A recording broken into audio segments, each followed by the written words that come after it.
Laura sí. No, y Laura sí. No, vamos a ver. Temas, de los temas más difíciles de medicina, por cierto. Hay temas difíciles de la medicina. Por ejemplo, difícil hidroterapia. Es decir, cuánto se hidrata a un paciente. Eso es difícil, eso no es fácil. Es decir, cuánto líquido se le pone o no se le pone a un paciente. Eso es dificilísimo. Difícil, trastornos hidroelectrolíticos, hipercalcemias, hipomagnecemias, hipopotasemias. Eso es difícil de manejar. Y los trastornos ácido-base. Son los temas, digámosle así, espinosos de la formación de los médicos. También transfusioterapia, es decir, qué se le transfunde, cuánto se le transfunde a un paciente de glóbulos rojos, de plaquetas. Eso también es difícil.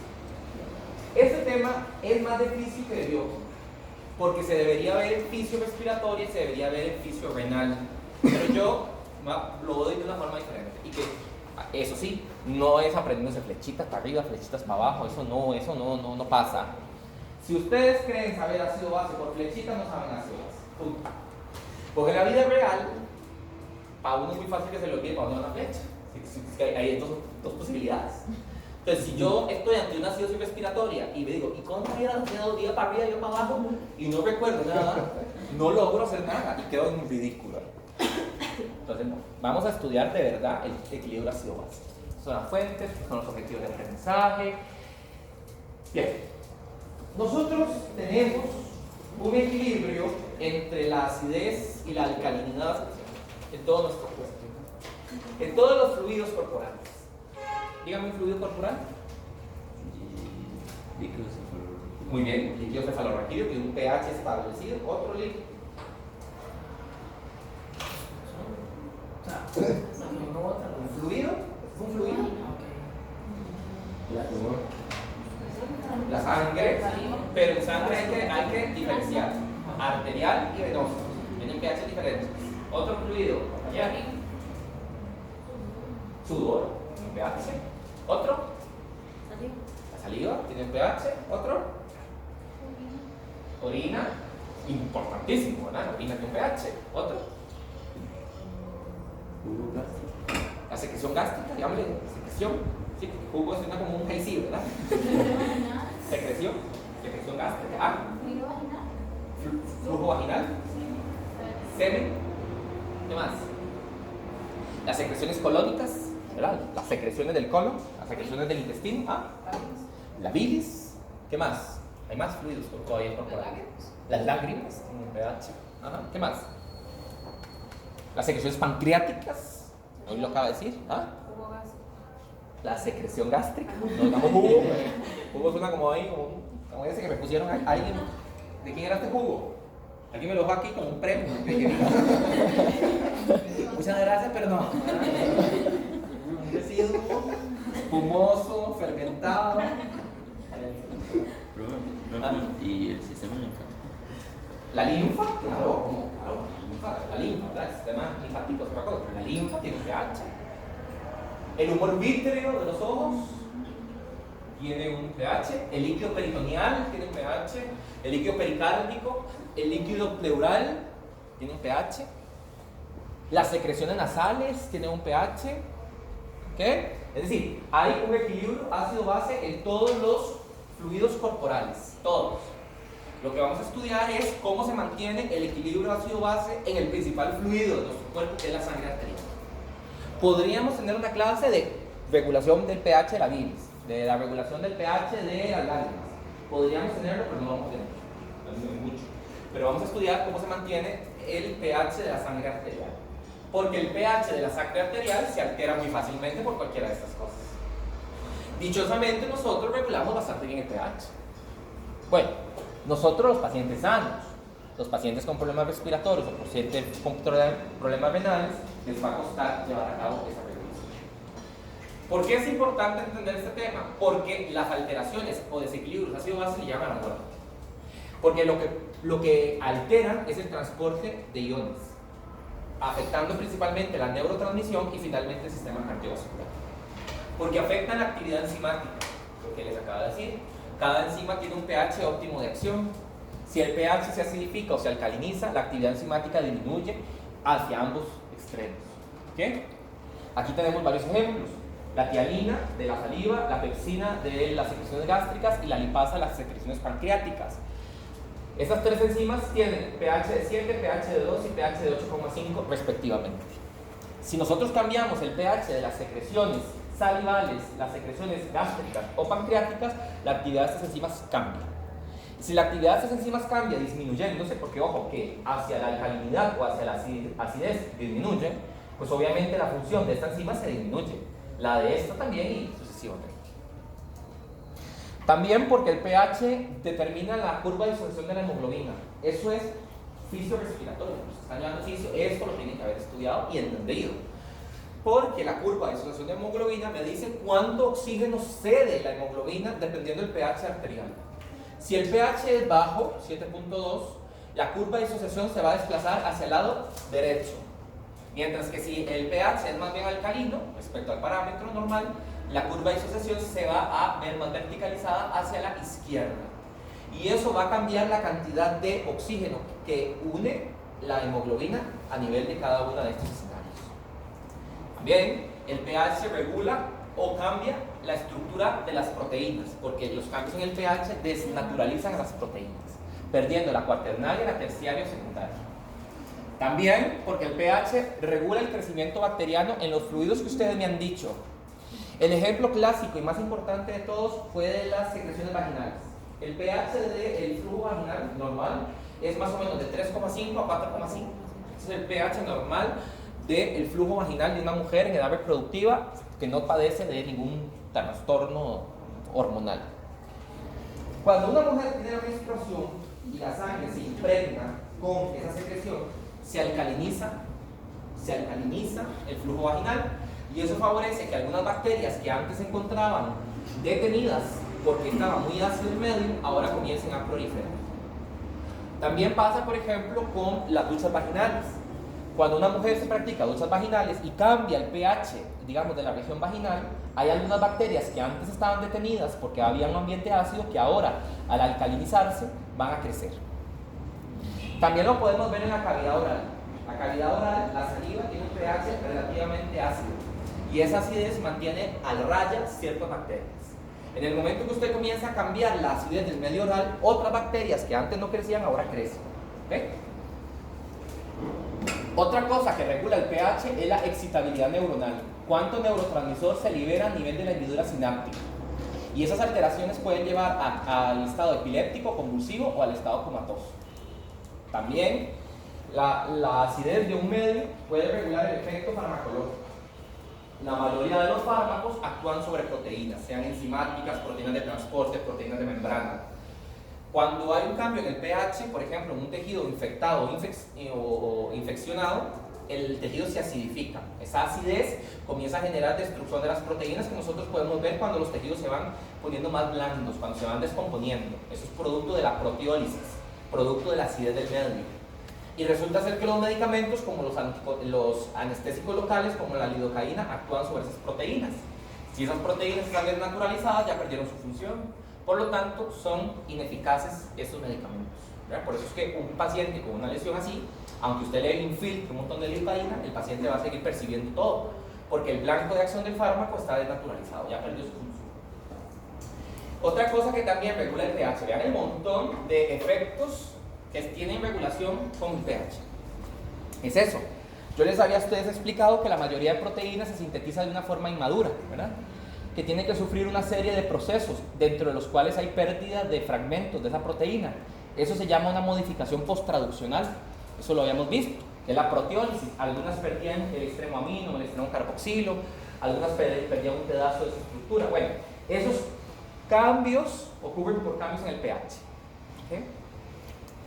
También la regulación del pH regula, valga la redundancia, el diámetro de las arterias, hacia la vasoconstricción o hacia la vasodilatación. Y eso tiene un efecto, obviamente, más importante en la circulación cerebral. Y también el pH regula la mineralización de los tejidos mineralizados. Existen tejidos mineralizados y tejidos calcificados. Un tejido mineralizado son los dientes, ¿verdad? Que están formados por cristales de hidroxiapatita.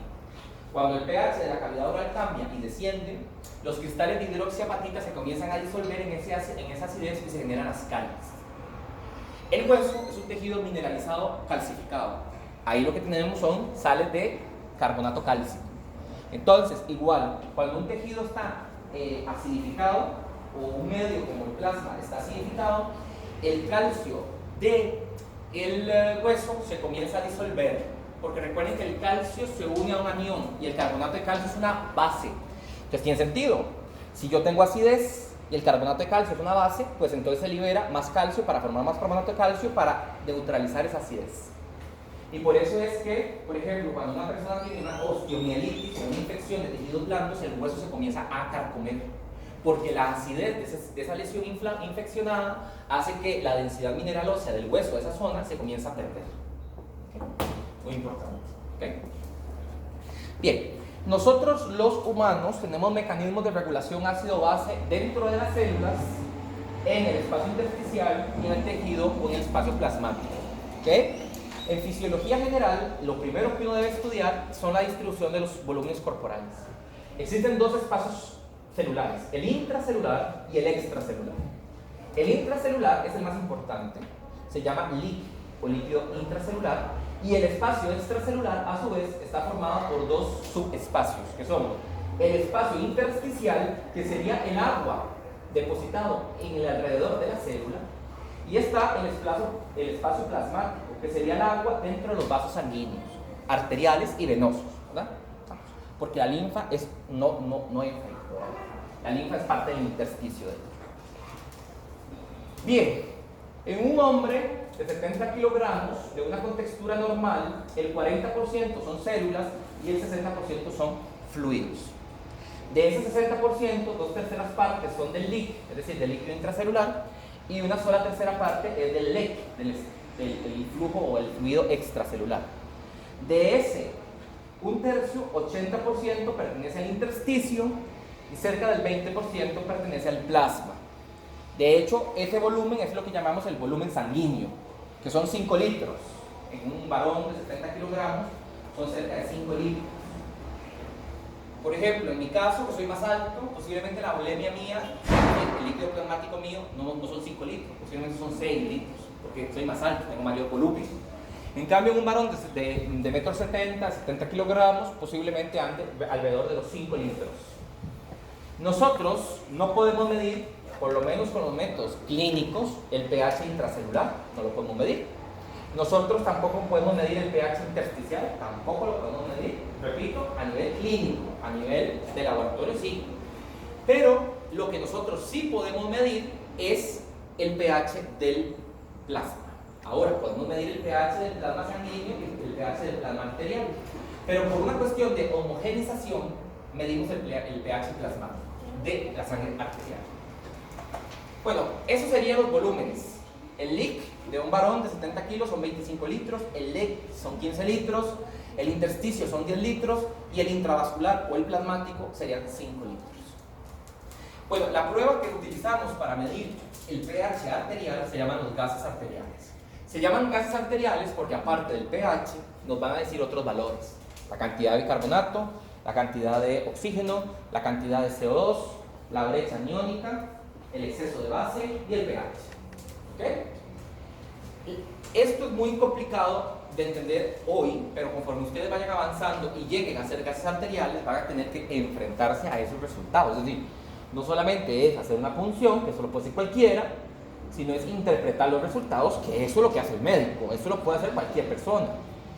Es interpretar los resultados lo que el médico debería poder hacer. Y no el médico, el estudiante de tercer año. No el estudiante de tercer año, los estudiantes de bioquímica conmigo tienen que aprender a leer gases arteriales. Punto. Porque eso lo van a volver a ver en el hospital y sería una vergüenza que no lo sepan hacer. Y duele. Sí, duele bastante. Y te pueden hacer hematomas. Claro, se A veces sale mucho todo el Ah, brazo. o sea, así horrible. un hematoma, una bolsa, se llama una bolsa ya. A mí sí que No, es mal tomada, mala técnica. Los gases arteriales pueden llevar a una osteomielitis, hay que tener mucho cuidado. estamos aprendiendo entre nosotros mismos. Pero para entre nosotros no somos hacer eso. No debería. Pero eso no es difícil. ¿Y cómo aprenden? Sí, es difícil, pero no nos puso hacer eso. Pero fue súper ¿Pero divertido. cómo aprenden? Uno lo aprende, pero es que vamos a ver, pero es que eso se aprende a la par de alguien que lo sepa hacer y la técnica es una técnica. Pero vamos a ver, no, eso es lo menos importante. Es decir, hacerlo es lo menos importante. No, pero imagínese que usted le hace eso, se lo toma al paciente y también se le pone una bolsa biológica. Es que está mal tomado. Por eso, entonces hay que aprender a hacerlo. Sí, pero es que esa técnica está mal hecha.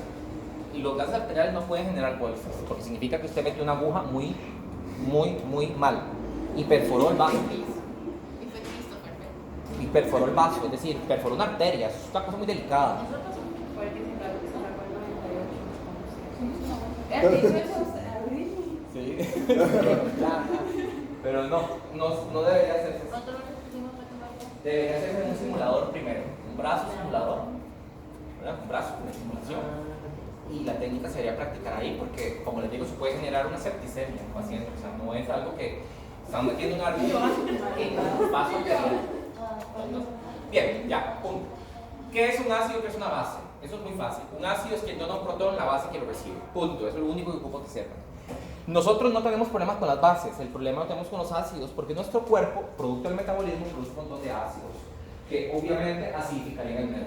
Entonces, el problema no son las bases, el problema son los ácidos. Por lo tanto, me voy a centrar en ácidos y no en bases. Ustedes recuerdan que por debajo de 7 pH es ácido, por arriba de 7 es alcalino. El pH no tiene unidades, porque el pH es el menos logaritmo de la concentración de H's. H son hidrogeniones, ¿verdad? O hidrógenos, como le quieran decir.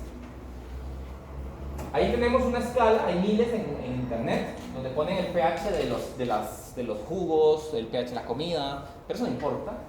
Pero lo que sí importa es recordar que cuando yo digo el pH de una solución, me refiero al menos logaritmo de la concentración de H, por lo tanto es inversa.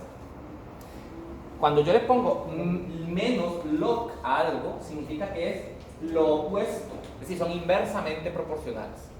Eso significa que a mayor concentración de hidrogeniones, menor pH. Y que a menor concentración, ¿verdad?, de hidrogeniones, mayor es el valor de pH. ¿Ok? Eso tiene que quedar claro.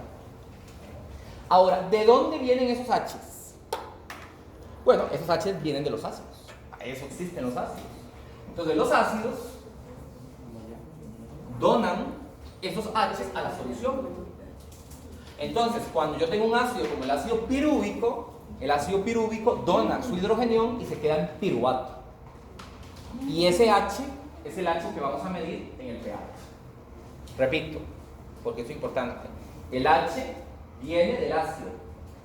Lo que acidifica el medio no es el ácido, es más bien el H que se dio el ácido. Y eso tiene que quedar muy claro, porque a veces los estudiantes dicen, doctor, pero no entiendo. Pero entonces el buffer generó un ácido. Sí, porque los ácidos no son los que acidifican el medio. Los que acidifican el medio son los H's que se sueltan de los ácidos. Entonces, eso es importante. Y que es inversamente proporcional. ¿Estamos? Bien. Ahora, la mayoría de cosas que nosotros comemos, para no decir todas, son ácidas. A no ser que usted se mande un vaso de carbonato de calcio, ¿verdad? O que usted se mande un cóctel de potasa. O que usted se tome un poco de, qué sé yo, de sales de magnesio. Pero los alimentos en general son ácidos. En general son ácidos. El agua pura tiene un pH de 7. El agua pura se llama agua destilada. Es cuando nosotros al agua le quitamos las sales que tiene. Entonces, en condiciones normales, el agua pura tiene un pH de 7. Porque su concentración de H es esta. Cuando yo le saco el menos log a eso, me da 7. ¿Qué quiere decir? Cuando decimos que una sustancia es ácida, es porque tiene más H's que el agua pura. Cuando decimos que una sustancia es alcalina, es porque tiene menos H's que el agua pura. Agua pura, no agua de tubo.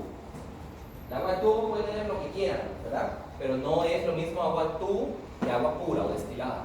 El agua pura o destilada es la que usamos, por ejemplo, en los laboratorios de biología molecular para hacer experimentos. No es agüita de tubo ni agüita cristal, ¿verdad? Son otro tipo de agua. Bien, ahí tenemos lo que les acabo de explicar. A mayor concentración de hidrogeniones, menor pH. A menor concentración de hidrogeniones, mayor pH.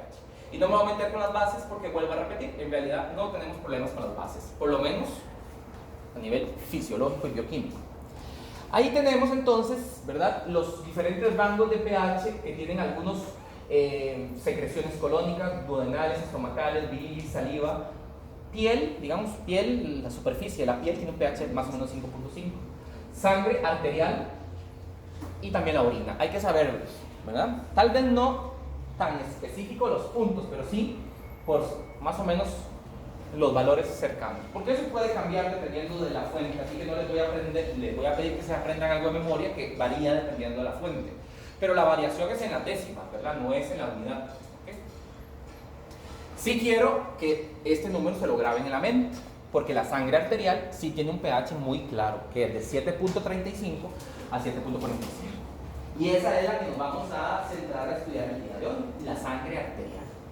El pH de la sangre arterial.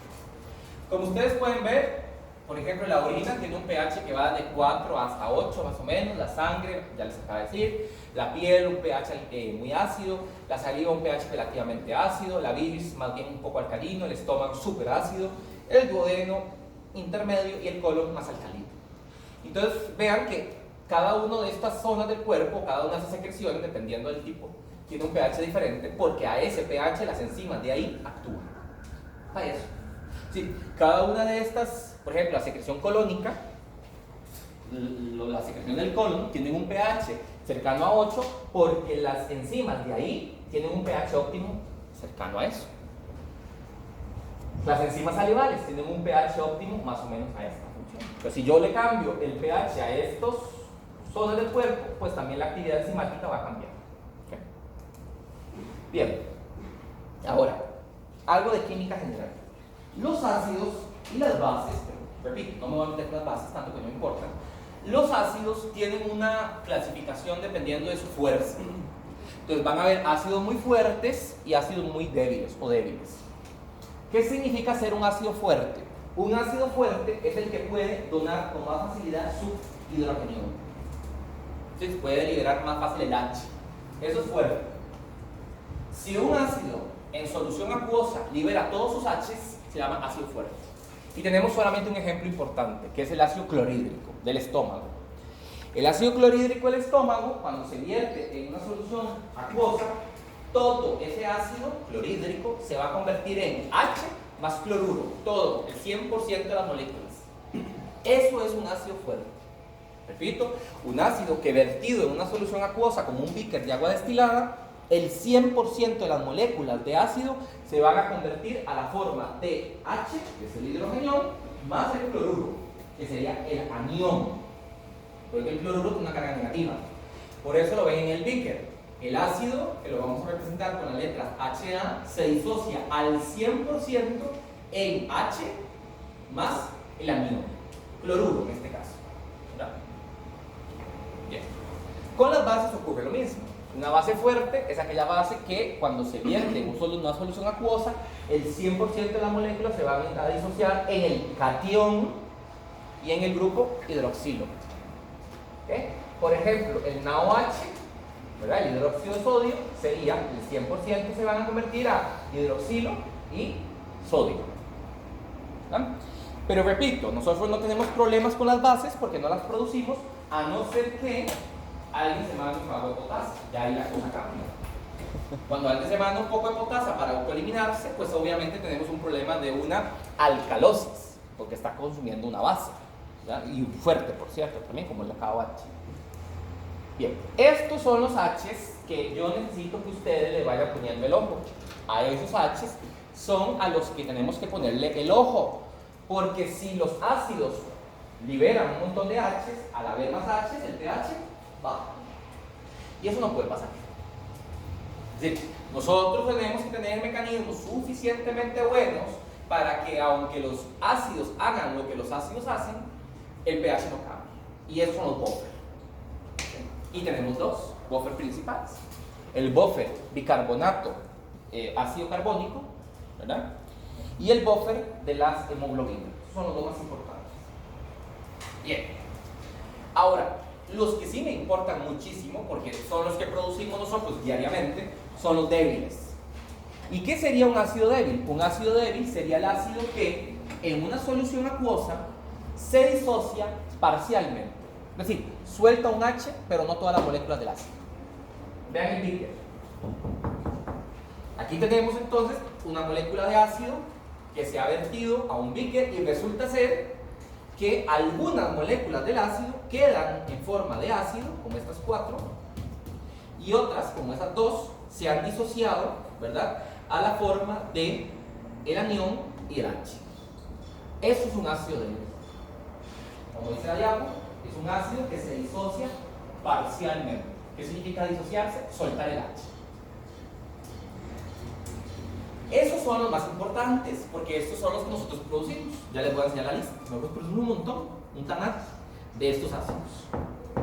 En todo, en la respiración celular, en el ciclo de Krebs, producimos esos ácidos. Entonces hay que entenderlos.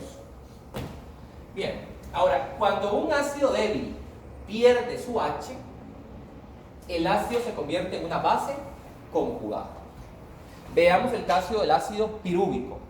El ácido pirúvico se produce en la glicólisis. Cuando el ácido pirúvico se produce, el ácido pirúvico pierde un H. Bueno, el H, porque solo tiene uno. Y aquello que antes era ácido pirúvico, ahora se llama piruvato. ¿Se acuerdan? Icoporato. Entonces el ácido pirúvico se convirtió en piruvato. Y el piruvato es una base conjugada. Y el H pues quedó allá. Lo que pasa es que la reacción es reversible. ¿La ven? El ácido se desprotona o se disocia o se, como le quieran decir, o suelta el H, como le quieran decir. El ácido se disocia hasta anión más H. Pero anión más H forman el ácido. Y esto es fundamental para que entiendan los buffers. Los buffers. Porque una vez más, aquí el problema no es el ácido. El problema son los H's.